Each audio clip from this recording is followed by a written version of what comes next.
بسم اللہ الرحمن الرحیم۔ السلام علیکم ورحمۃ اللہ وبرکاتہ۔ عزیز طلباء طالبات، بسم اللہ الرحمن الرحیم۔ تقابل ادیان و مذاہب کا سبق نمبر 63 آج ہم پڑھ رہے ہیں۔ اس سبق کا عنوان ہے حضرت موسیٰ علیہ السلام کی سوانح۔ آج کے اس سبق میں ہم یہ جانیں گے کہ حضرت موسیٰ علیہ السلام جو یہود کے بہت بڑے پیغمبر ہیں، سب سے بڑے پیغمبر حضرت موسیٰ علیہ السلام کا نام آتا ہے۔ آپ کب پیدا ہوئے، آپ کو نبوت کب ملی، آپ کی شادی کب ہوئی اور آپ کی وفات کب ہوئی، اس کی آپ کی زندگی سے متعلق ہم سمجھیں گے۔ ولادت کو پڑھتے ہیں۔ حضرت موسیٰ علیہ السلام کی ولادت عمران کے گھر میں ایسے وقت پہ ہوئی جب رامسیس الثانی فرعون مصر بنی اسرائیل کے بچوں کو قتل کر دیتا تھا۔ حضرت موسیٰ علیہ السلام کا نسب چند واسطوں سے حضرت ابراہیم علیہ السلام کے پوتے حضرت یعقوب علیہ السلام تک پہنچتا ہے۔ آپ کا نام فرعون اول نے ہی موسیٰ رکھا تھا۔ موسیٰ عبرانی زبان کا مرکب لفظ ہے۔ مو کے معنی پانی اور شا کے معنی درخت۔ کیونکہ آپ درخت اور پانی کے درمیان پائے گئے تھے، اس لیے فرعون نے آپ کا نام موسیٰ رکھ دیا۔ آپ کا نسب یہ موسیٰ بن عمران بن یسہر بن فاہث بن لاوا بن یعقوب بن اسحاق بن ابراہیم۔ اس میں بتایا گیا کہ رامسیس الثانی جو فرعون اول جو تھا، جس کا دور حکومت 1234 سے 1301 سے 1234 قبل مسیح، اس کے دور میں حضرت موسیٰ علیہ السلام پیدا ہوئے۔ اسی نے بنی اسرائیل کے بچوں کے قتل کا حکم دے رکھا تھا۔ ایسے حالات میں آپ پیدا ہوئے اور آپ کی حفاظت کے لیے آپ کی والدہ نے آپ کو ایک باکس میں رکھ دیا اور آپ کی بہن اس کی نگرانی کرتی رہی کہ وہ کہاں جاتا ہے، کون اٹھاتا ہے اس باکس کو۔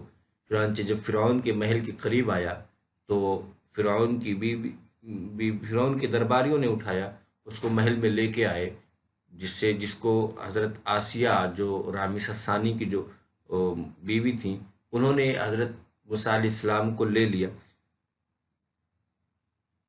آپ کا نام حضرت موسیٰ علیہ السلام کا موسیٰ نام اسی فرعون اول نے ہی رکھا۔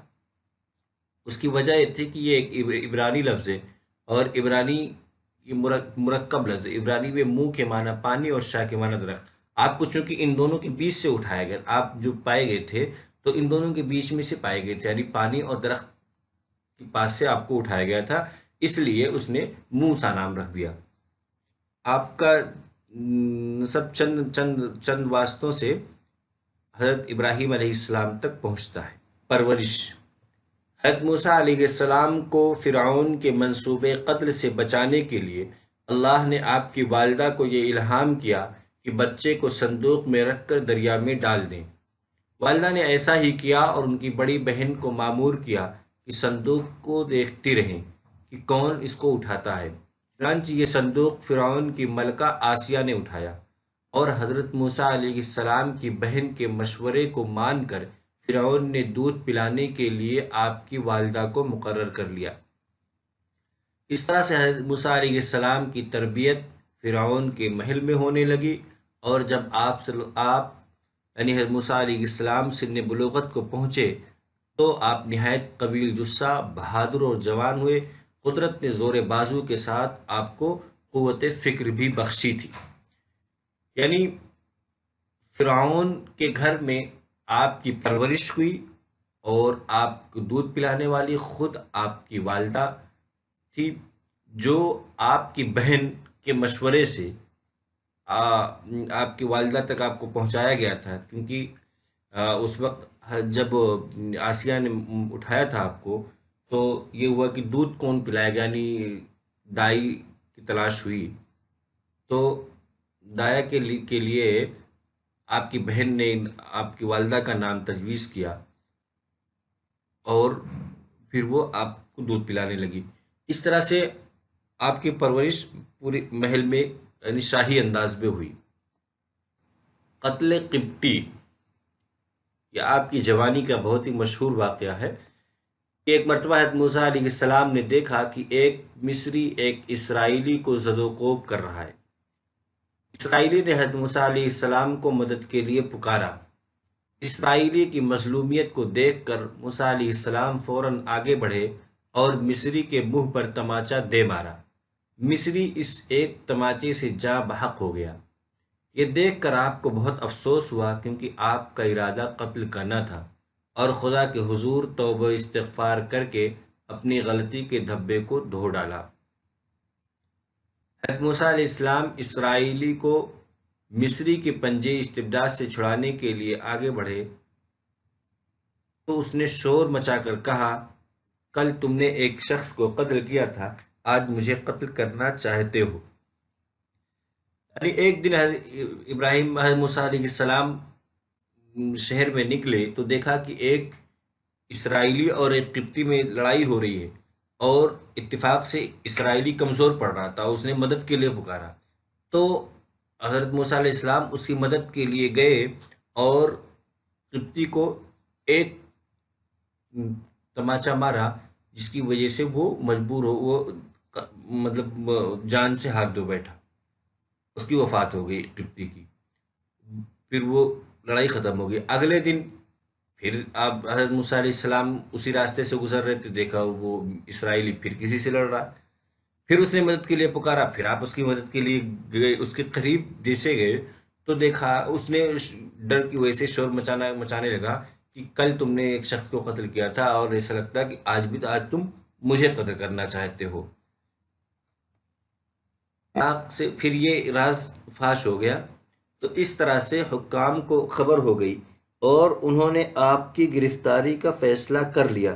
تو آپ نے وہاں سے مدین کر لیا. یعنی جب شہر میں خبر عام ہو گئی کہ کل جو قتل ہوا تھا وہ حضرت موسیٰ علیہ السلام کے ہاتھ ہوا تھا، اس لیے آپ نے اس سے بچنے کے لیے، اور آپ کی گرفتاری کا وارنٹ جاری ہوگا تو اس سے بچنے کے لیے آپ نے وہاں سے مصر سے چلے گئے. آپ قتل قبطی کے راز فاش ہونے کے بعد حضرت موسیٰ علیہ السلام مدین ہجرت کر گئے.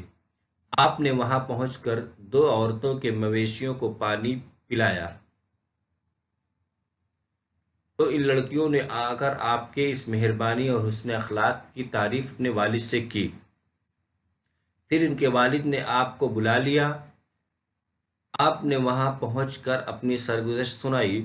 انہوں نے آپ کو تسلی دی اور کہا کہ آپ خوف اور گھبراہٹ نکال دیں، کیونکہ ان ظالموں کے پنجے استبداد سے نجات پا چکے ہیں. حضرت موسیٰ علیہ السلام اس شیخ کبیر سے باتیں کر رہے تھے کہ ایک لڑکی نے کہا، اے والد، اس مہمان کو اپنے جانوروں کے چرانے اور پانی پلانے کے لیے نوکر رکھ لیجئے، کیونکہ یہ قوی اور امانت دار ہے. یعنی جب آپ حضرت موسیٰ علیہ السلام اس قتل کے راز فاش ہونے کے بعد مدین کی طرف گئے تو آپ نے سب سے پہلے دیکھا کہ وہاں کنویں کے پاس بھیڑ لگی ہوئی ہے اور سب اپنے اپنے جانوروں کو پانی پلا رہے، لیکن 2 لڑکیاں ہیں جو سائیڈ میں کھڑی ہیں کہ بھیڑ ختم ہو پھر وہ اپنے جانوروں کو پانی پلائے. تو حضرت موسیٰ علیہ السلام ان کی مدد کے لیے آگے بڑھے اور ان کے جانوروں کو پانی پلا دیا. پھر وہ گھر پہنچی. گھر ان کے والد نے پوچھا کہ آج حسب معمول جلدی پہنچ گئی تھی. تو ان کے والد نے پوچھا کہ کیسا کیا ہوا کہ آج اتنی جلدی آ گئی. تو انہوں نے پورا واقعہ بتایا کہ ایک نوجوان نے ان کی مدد کی اور نوجوان بہت اچھا. پھر انہوں نے ان کو بلوایا. پھر اب حضرت موسیٰ علیہ السلام جو ان کے والد چونکہ بہت ہی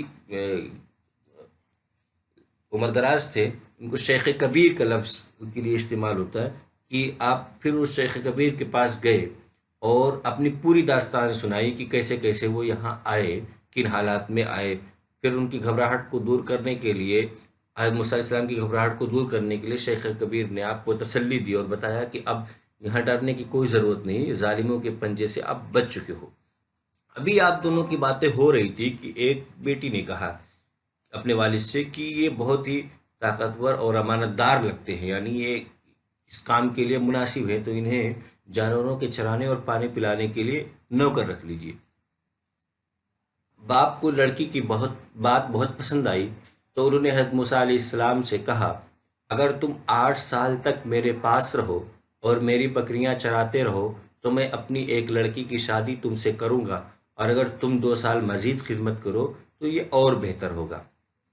حضرت موسیٰ علیہ السلام کو ایک ہمدم کی شدید ضرورت تھی، چنانچہ آپ نے اس شیخ کبیر کی بات مان لی اور 8 سال کی مدت پوری کر کے ان کی لڑکی سے شادی کر لی۔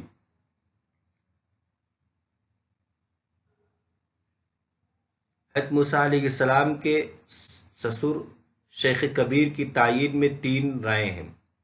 نمبر 1 کہ یہ حضرت شعیب علیہ السلام تھے۔ نمبر 2 حضرت شعیب علیہ السلام کے بھتیجے اخیرون تھے۔ نمبر 3 یہ مدین کے کاہن رعوائل تھے۔ جب بیٹی نے تجویز پیش کی نوکری کی تو نوکری کو تو مان لیا ان کے والد نے، اس کے ساتھ ساتھ یہ بات رکھ دی کہ اگر 8 سال تک تم اس نوکری کو کرو گے تو ہم اپنی بیٹی کی شادی کر دیں گے، اور 2 سال اگر مزید کرنا چاہو یعنی 10 سال تو یہ اور بہتر ہوگا۔ حضرت موسیٰ علیہ السلام نے اس تجویز کو مان کے اور 8 سال تک نوکری کی، پھر اس کے بعد ان کی ایک بیٹی سے شادی ہوئی اور 8 سال کی مدت پوری کر کے اب شادی کر لی۔ اب ایک کہ شیخ کبیر کا جو لفظ استعمال ہوتا ہے، شیخ کبیر سے مراد کون ہے؟ اس سلسلے میں 3 رائے۔ پہلی رائے یہ ہے کہ وہ خود حضرت شعیب علیہ السلام تھے، یعنی جو جن سے آپ کی ہوئی یا جو بیٹیاں تھیں وہ حضرت شعیب علیہ السلام کی بیٹیاں تھیں۔ آپ کے سسر کا نام حضرت شعیب علیہ السلام جو نبی ہیں۔ اور دوسری رائے یہ ہے کہ وہ حضرت شعیب علیہ السلام نہیں بلکہ ان کے بھتیجے تھے جن کا نام اخیرون تھا۔ اور تیسری رائے یہ ہے کہ یہ راوائل نامی ایک کاہن تھے، مدین کے تھے، راوائل ان کا نام تھا۔ نبوت: حضرت موسیٰ علیہ السلام نے مدین کی مدت پوری کر کے اپنے وطن مصر واپسی کا سفر شروع کیا۔ راستے میں کوہ طور پر آپ نے آگ دیکھی اور اسے لینے کے لیے وادی کے دائیں جانب گئے تو وادی کے دائیں جانب سے آواز آئی، یا موسیٰ انی انا اللہ رب العالمین۔ اس پہلی وحی کے ساتھ ہی اللہ نے آپ کو عصا اور ید بیضا کے معجزے کے ساتھ فرعون کے پاس دعوت دین اور بنی اسرائیل کو ان کی غلامی سے آزاد کرانے کے لیے بھیجا۔ اس موقع پر حضرت موسیٰ علیہ السلام نے اللہ سے دعا کی کہ میرے بھائی ہارون کو میرا مددگار بنا دے، چنانچہ حسب خواہش حضرت ہارون علیہ السلام کو آپ کا معاون بنایا گیا۔ نبوت ملنے کے بعد آپ اپنے بھائی کے ساتھ فرعون کے دربار میں پہنچے اور پیغام خداوندی دیتے ہوئے آپ نے کہا، یا فرعون انی رسول من رب العالمین، حقیق علی الا اقول علی اللہ الا الحق، قد جئتکم ببینۃ من ربکم فارسل معی بنی اسرائیل۔ کہ حضرت موسیٰ علیہ السلام جب مدین میں شادی کر لیے اور وہ مدت پوری کر لی جو طے ہوئی تھی ان کے سسر سے، پھر مدین سے مصر کی طرف آپ واپس آ رہے تھے تو راستے میں طور نامی پہاڑ پر آپ رکے اور وہاں آپ کو دور سے ایک آگ دکھائی دی، تو آپ وہ آگ لینے کے لیے گئے، اپنے خاندان کو ایک جگہ بٹھا کر آگ لینے کے لیے گئے۔ اور جیسے آپ آگے بڑھے تو دائیں طرف سے ایک آواز آئی، یا موسیٰ انی انا اللہ رب العالمین، اے موسیٰ میں ہی اللہ ہوں جو دونوں جہان کا پروردگار ہے۔ اس آواز کو سن کر آپ اس کی طرف پھر ہوئے، پھر اللہ سے آپ کے کلام اللہ سے آپ نے وہاں پہ کلام کیا، یعنی آپ کو پھر وہیں پہ نبوت دی گئی۔ عصا اور ید بیضا 2 معجزے آپ کو اسی وقت دیے گئے، اور اس کے ساتھ ساتھ آپ کو یہ حکم دیا گیا ہے کہ فرعون کے دربار میں جائیں، دین کی دعوت پیش کریں اور بنی اسرائیل کو وہاں سے آزاد کریں۔ 2 ذمہ داری آپ پہ دی گئی۔ چنانچہ موسیٰ علیہ السلام نے اسی وقت یہ بھی درخواست کی اللہ تبارک و تعالیٰ سے کہ آپ کے بھائی ہارون علیہ السلام کو بھی آپ کا معاون اور وزیر بنا دیں۔ چنانچہ ہارون علیہ السلام کو آپ کا معاون بنا دیا گیا، اور آپ اور آپ کے بھائی فرعون کے دربار میں پہنچ کر خدا کا پیغام پہنچایا، یا فرعون انی رسول من رب العالمین، کہ اے فرعون میں رب العالمین کا فرستادہ ہوں، میں رب العالمین کی طرف کا قاصد ہوں، یعنی رسول بنایا گیا ہوں۔ اور پھر آپ نے یہ وہیں کا حقیق علی اللہ اقول علی اللہ الا الحق قد جئتکم ببینۃ من ربکم، کہ میں تمہارے پاس تمہارے رب کی طرف سے واضح دلائل لے کر آیا ہوں، فارسل معی بنی اسرائیل، تو آپ میرے ساتھ بنی اسرائیل کو بھیج دیجیے۔ یعنی اسی وقت آپ نے دین کی دعوت بھی پیش کی اور بنی اسرائیل کی آزادی کی بھی بات کی۔ معجزات۔ حضرت موسیٰ علیہ السلام کو عطا کیے گئے بڑے معجزات میں سے چند درج ذیل ہیں۔ نمبر 1، عصا۔ جب حضرت موسیٰ علیہ السلام اپنی لاٹھی زمین پر پھینکتے تو وہ اژدہا بن جاتا تھا۔ قرآن میں ہے فَأَلْقَىٰ عَصَاهُ فَإِذَا هِيَ ثُعْبَانٌ مُّبِينٌ۔ نمبر 2، ید بیضا۔ حضرت موسیٰ علیہ السلام جب اپنا ہاتھ باہر نکالتے تو نور کی شعاؤں سے چمکنا شروع ہو جاتا، جس کو ناظرین اپنی برہنہ آنکھ سے دیکھ سکتے تھے۔ قرآن میں ہے وَنَزَعَ يَدَهُ فَإِذَا هِيَ بَيْضَاءُ لِلنَّاظِرِينَ۔ نمبر 3، 12 چشمے۔ جب بنی اسرائیل مصر سے نکل کر میدان تیہ میں بھٹک رہے تھے، تب پیاس بجھانے کے لیے موسیٰ علیہ السلام نے اللہ سے دعا کی، اور اللہ نے